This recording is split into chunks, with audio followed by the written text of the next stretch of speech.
I wonder if I have any experience doing that.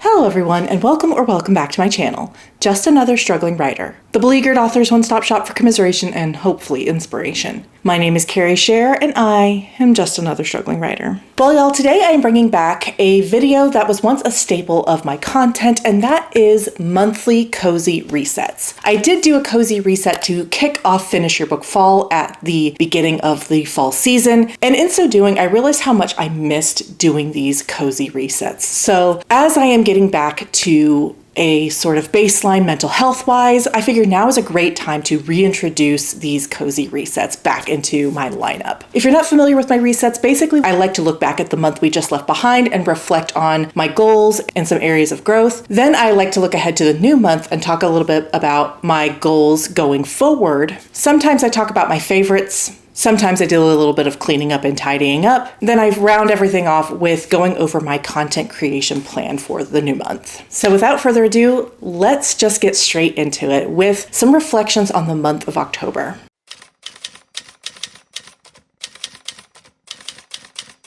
Now, it would be really difficult to talk about October without addressing the elephant in the room, which is, where the hell have I been in the month of October? Well, you last saw me kicking off my seasonal writing challenge, Finish Your Book Fall. And while my first week of fall went pretty well, unfortunately, things just weren't really pear-shaped the week following, which meant that I didn't get around to editing the first week of content, and things just sort of snowballed from there. Essentially, what happened was my bed frame broke, and we had to replace it. And on its face, that doesn't seem like a big deal. But what ended up happening is I essentially discovered that I am basically the princess from The Princess and the Pea, where any minute changes to my sleeping arrangements really fucks me up. And it makes it apparently really hard for me to sleep or sleep well. And so we replaced our broken bed frame with a really, really cheap new frame that we thought would be sturdier since it was made out of metal. But what ended up happening is it just made it so firm and so uncomfortable that I literally was not sleeping for the entire week that we were using it. I was getting probably no more than 2 or 3 hours of sleep per night, and I was waking up very, very uncomfortable when I did. And that went on for 6 nights. I ended up sleeping on the couch even to get away from it. And again, while that doesn't seem like a big deal, I could have just taken that week off while we thought up a new plan for our sleeping situation. The problem was that it also happened to coincide with the big writing conference that I was really excited to attend in my metro area. You may recall that I had a lot of plans to do networking. I made up business cards. I had this schedule of classes that I was going to attend. I was really looking forward to the keynote. But unfortunately, Friday was the end of this lack of sleep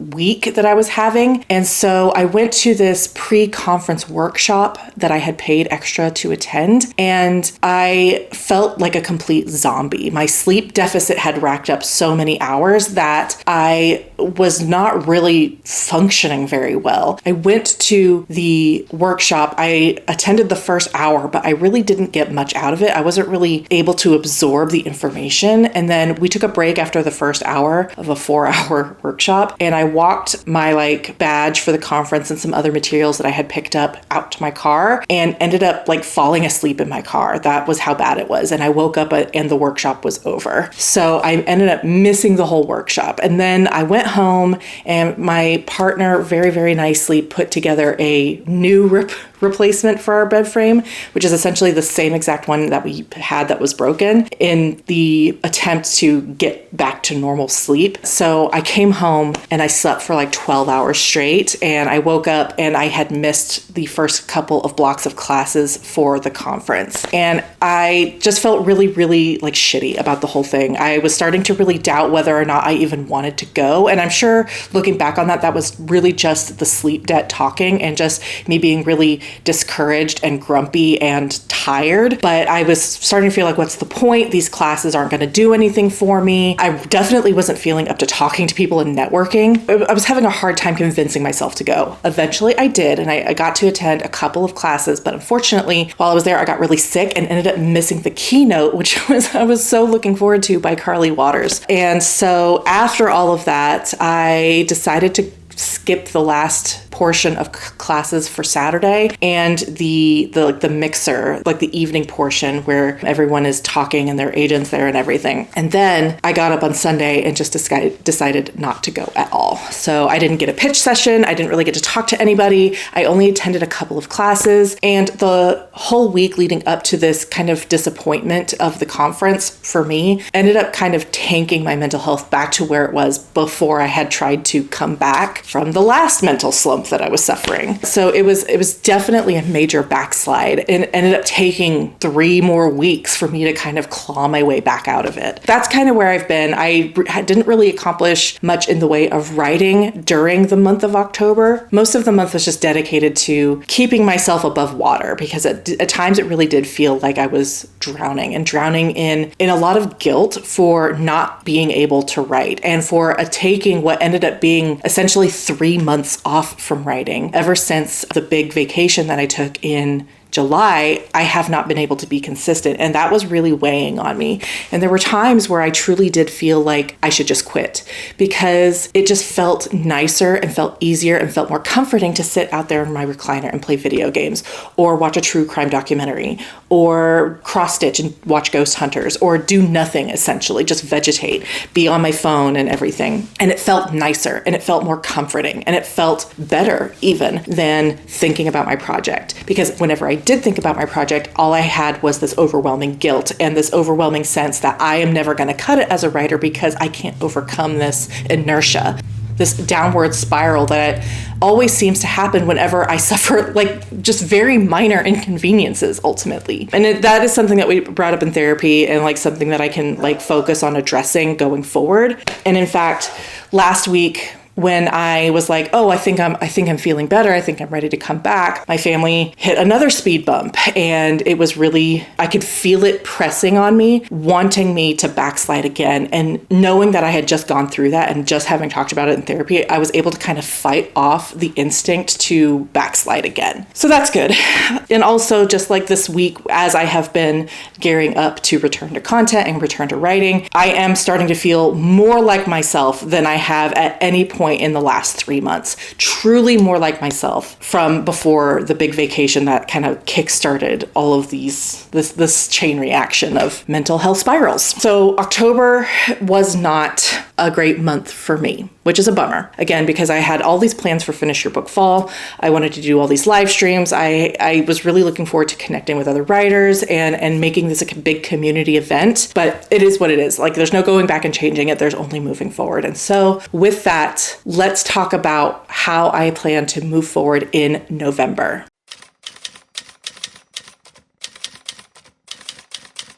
So the biggest thing for my goals in the month of November is to get back on track with the second draft of Seekers of Empyrean. My goal at the beginning of the summer was to finish draft 2 before fall started, and then that didn't happen. And then I revised that goal to finishing the book in the season of fall, and then I took another month off. So it is not totally impossible to finish this draft before December 21st. It's just going to take quite a bit more effort in order to make up the lost ground this last month and change that I have been struggling in. So my first goal is to get back on track and get to 90,000 words by the end of November. What that means is it just so happens to work out this way that I need to write about 50,000 words in November. I wonder if I have any experience doing that. So I've done the math, and it's just over 1,500 words per day that I need to hit to get to 90,000 by the end of the month. It's a nano pace. Let's just call it what it is. So essentially, without NaNoWriMo as an organization, I am still doing NaNoWriMo. So that's the big goal. Essentially 50,000 in 1 month to hit 90,000 by the end of the month. That way I can write just the last 10,000 per week leading in the last 3 weeks of the challenge. Another goal that I have for November that I am very cautiously optimistic about is posting content again and posting consistently. My real goal is to post every single day. And that sounds a little crazy, especially since I am just now trying to work my way back into a rhythm. But I have spent like the last week or 10 days kind of thinking about a schedule and a way to mix up the content that I'm posting so that it's not monotonous and that it's fun, not just for you guys, but really more for me. Because I have found that the content creation and the writing are kind of married to each other now. I have gotten such motivation and I have gotten further in my writing process than I ever have before because of this channel and because of the community and because I have tied my motivation to external pressure, which has always worked better for me in every scenario. I always say that I'm used to letting myself down, and so not meeting self-imposed goals doesn't really affect me. But when I make a statement to the world and then I don't follow through on it, that's embarrassing. And so that motivates me more than anything, just that I, keep to myself. So there is that portion. And there is something to be said of making everything you love into content. That's not really what my goal is. My goal this whole time with this channel was to have fun and to connect with other authors in similar phases of their journey as I am. And I have had a lot of fun with the channel and I have connected with other authors. And so mission accomplished. With that in mind, I'm not going to give it up just because when one is not doing well, the other kind of gets dragged down with it. That's just the way it goes in my psyche, apparently. But the other thing about making content consistently is that making content has kind of become a bellwether for when my mental health is slumping, particularly with editing videos. I have noticed that when I am feeling kind of down, it's harder for me to get up and edit videos. I can film footage all day long, but actually putting it together is where I tend to avoid it because it's the least fun part. But like today, I noticed that I was really excited to start editing the vlog that you guys will see on Friday. And again, that was just another signal to me that I am more back than I ever claimed to be in the last 3 months, because in the last 3 months, every time I tried to come back, that editing stuff was a real struggle. And oh look, my battery is dead again. Oh my gosh.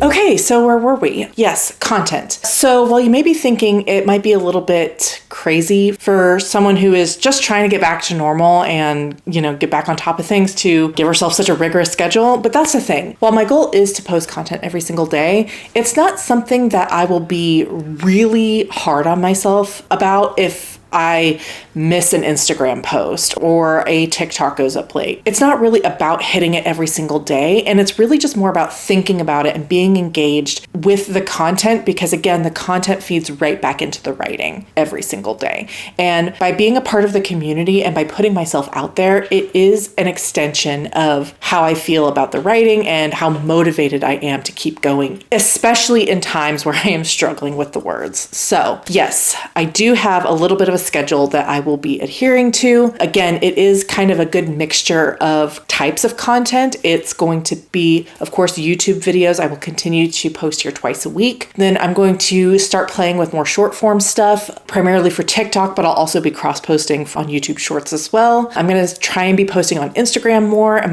one of my sub goals is to post my word count total every day for the month of November, kind of in keeping with the nano theme, Instagram. And then I'm also launching my Substack. I had kind of wanted to hold off until I hit a certain subscriber count, but then I actually took a look at Substack and I realized that it's kind of like Tumblr in a way, except for less fandom and, stuff like that, more bloggy stuff. So I figured there wasn't really much reason to wait, especially since I do really miss written content in the form of blogs. I used to have one that I posted on pretty regularly. So anyway, this will just be a good way to get back into that. My first post should have gone up yesterday, so I will link that down below if you want to check that out. But yeah, so again, kind of a good mixture of content. And again, the structure isn't meant to kind of hold me to something really, really rigorous and really demanding.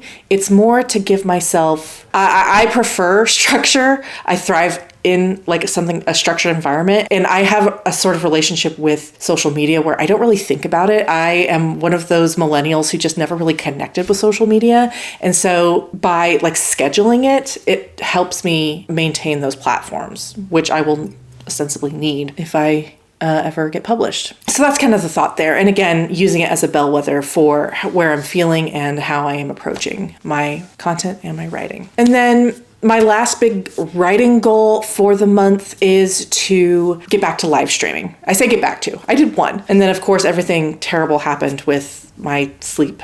But I want to get back to doing that. I hope to have one this Friday. I have to look at my schedule. I'll have my kids, so I don't want to interfere with anything that we may have going on. Yeah, my plan is to do 3 live streams this month, accounting for the fact that I don't know that I will do one on the Friday after Thanksgiving. It is the kids' year with their dad, so I won't even have them. So I could do a Friday live stream, but I'm just going to say 3 for right now and give myself a week just in case I need a week to get ready or whatever. So those are my big writing goals for the new month. I also have some personal goals, many of which I mentioned in that fall reset video I did, which I will link if you want to go look at that. It's writing at my writing desk. It's utilizing Notion more often, which I actually have been doing semi-consistently even while I've been struggling. So that has actually been helping. Just journaling every single day, even on the weekends. I try to during the week, but it's really hard for me on the weekends for some reason. And just stuff like that, just to get myself back into like feeling like a person again. I'm also planning on doing some voice training and reading some books that I hope will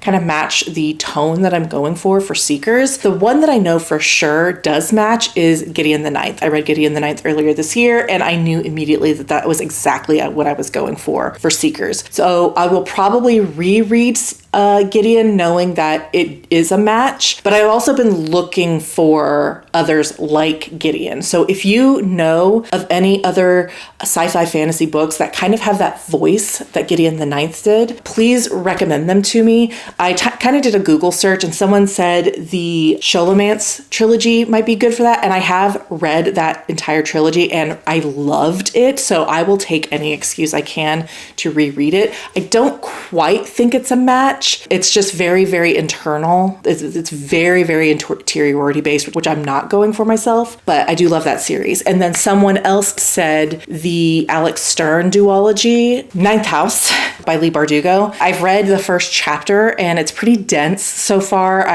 Whenever I read sci-fi or fantasy, which are my favorite genres, it does take me longer to read through the first couple of chapters while I digest all of the new information. So I've read the first chapter in the prologue of Ninth House, and I haven't quite gotten the feel for the voice just yet, so I'm not really sure if it's the quite same tone that I'm going for, but I am liking it. Like I said, if you know of any books that are similar to Gideon the Ninth specifically, please let me know. And also let me know Harrow the Ninth has a similar voice to Gideon, because I know it's from a different POV character. So I don't want to... Sorry guys, I need a new aux cable for my microphone really bad. There's a short in it. And anyway, Harrow the Ninth, just let me know if it's the same voice as Gideon. My battery is going to die again because it's bad. I don't know. I need a new battery for my camera because it's dying all the time. And so that is pretty much it. I've talked about October. I've looked ahead to November. So the only thing left to do is just a little bit of tidying up. I want to clean up this area by my bookshelf. I also want to clean up a little bit by my desk in here. This coming week, I am planning on doing my Christmas tree. It'll be my first year doing a real Christmas tree as an adult. I've always done fake because I just didn't really trust myself to do a real one, but we've just had really hard times with these fake ones. My cats like to climb in them and my dog likes to chase the cats into them. And anyway, so they have both been ruined. And I'm like, I'm not spending all this money on a fake tree that's supposed to be reusable if they're not reusable. So I may as well at that point just get a real tree. My plan is to pick up the tree this week and, get it set up. The problem is that the place where we traditionally put the tree is in the same spot where my recliner is. It is kind of a big bummer because what am I going to do? Where am I going to sit? And there's really not another good place to put it. So its new home for the Christmas season will be in front of my my bookshelf. It'll make a net for like a nice little cozy filming spot in the interim, but I am a little bit bummed. It's, like I said, it's where I sit. It's right next to the back door, which means like if the dogs want to go out, I don't even have to get up. That'll be fun for me. But I want to get, again, this space cleaned up and then kind of the area behind the chair cleaned up so that when I pick up the tree, I can just slide the chair right in here. So let's get to it.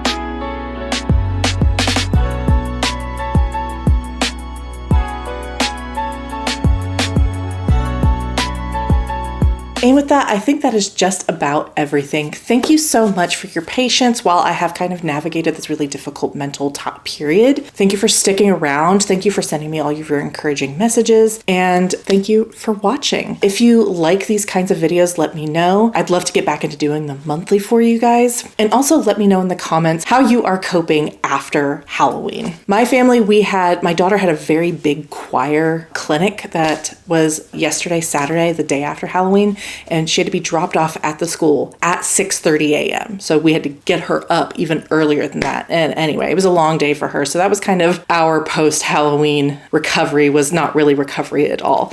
But just let me know how you are moving past Halloween and getting into this month of November. Are you participating in a writing challenge specifically focused on November? Are you going to do 50,000 words even though Nano is technically dead? I know there are a bunch of like copycat challenges. I don't want to say copycat, but like challenges that have risen in the place of NaNoWriMo. Let me know what your plans are for November and how we can support each other in doing those. I still, of course, am doing Finish Your Book Fall, sort of. In my next video, I will have my first writing vlog back in action for you. I hope you look forward to it, and I will see you then. Bye.